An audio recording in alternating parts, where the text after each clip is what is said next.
ഉള്ളവരുടെ നിഷ്കളങ്കത്വം അവരെ വഴി നടത്തും.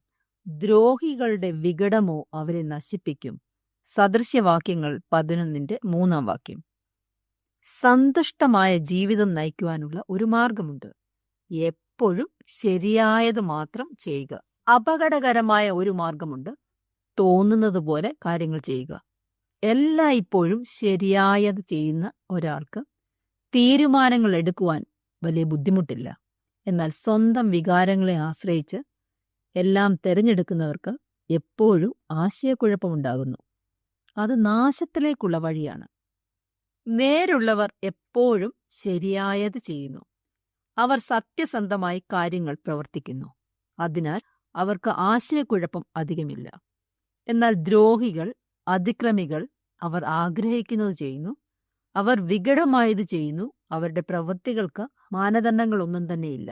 അവരുടെ വികടം അവരെ ഇല്ലാതാക്കുന്നു. എന്താണ് ശരി? ബൈബിൾ പറയുന്നത് എന്തും ശരിയാണ്. അതിന് വിപരീതമായുള്ള എല്ലാ അറിവുകളും നിബന്ധനകളും വികടമാണ്, തെറ്റാണ്. എല്ലാ വിഷയങ്ങളിലും നാം വചനത്തിന്റെ നിർദ്ദേശം അന്വേഷിക്കണം. സങ്കീർത്തനം 119:128 ഇപ്രകാരം പറയുന്നു: ആകയാൽ നിന്റെ സകല പ്രമാണങ്ങളും ഒത്തതെന്ന എണ്ണി ഞാൻ സകല വ്യാജമാർഗത്തെയും വെറുക്കുന്നു. എന്താണ് സാമൂഹികമായി സ്വീകാര്യമായത്, പരമ്പരാഗതമായത്, അല്ലെങ്കിൽ നിങ്ങൾക്ക് ഉയർച്ച തരുന്നത് എന്ന് ചിന്തിക്കുന്നതിന് പകരം സകല വ്യാജമാർഗത്തെയും നിരാകരിക്കുവാൻ നമുക്ക് സാധിക്കട്ടെ. യോസേഫ് സത്യസന്ധനായ ഒരു മനുഷ്യനായിരുന്നു. പോത്തിഫറിന്റെ ഭാര്യയുടെ വശീകരണ ശ്രമങ്ങളിൽ എന്തു വേണമെന്ന് അവൻ ഒരിക്കലും ഒരു സംശയമില്ലായിരുന്നു.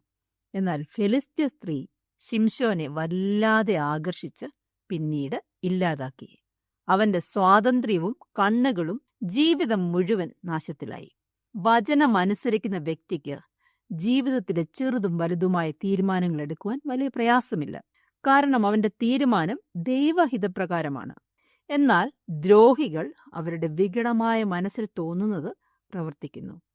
അതവരെ നാശത്തിലേക്ക് കൊണ്ടെത്തിക്കുന്നു. ജ്ഞാനിയായ വ്യക്തി നേരെ പ്രവർത്തിക്കുന്നു. ദ്രോഹി വികടമായത് പ്രവർത്തിക്കുന്നു.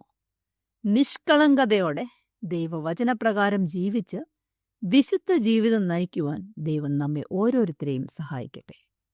ഞങ്ങളെ വിളിക്കുവാൻ ആഗ്രഹിക്കുന്നുവെങ്കിൽ 0988221957 എന്ന നമ്പർ ഉപയോഗിക്കുക.